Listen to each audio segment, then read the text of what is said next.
И така, първата ви стъпка е да влезете в facebook.com, било то през браузъра си или през мобилното си устройство. И двете са възможни. Просто следвайте стъпките. Добре.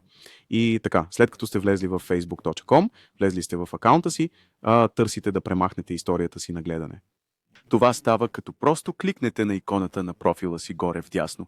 Кликнете на нея и ще се отвори падащо меню.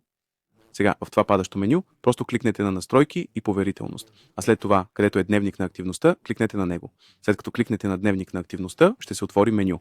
Сега можете да изтриете историята на търсенията си. Можете да изтриете историята на гледанията си. Можете да намерите търсени видеоклипове, вашите видеоклипове на живо. Просто отидете там, където пише гледани видеоклипове и така кликнете на гледани видеоклипове, то ще се отвори и след това можете да кликнете на изчистване на историята на гледанията. Така всъщност можете да изчистите историята си на гледанията, като кликнете на тази опция и цялата ви история ще бъде изчистена. Можете да я филтрирате по дни, можете да я филтрирате и по години. Така можете да видите историята на гледанията си тук. Сега, ако искате да премахнете отделни истории на гледания, просто кликнете върху иконата с трите точки отстрани и просто кликнете на изтриване. И то ще бъде премахнато от историята ви. Така можете да направите това за колкото видеа желаете. Просто три точки, кликнете на изтриване и те ще бъдат премахнати.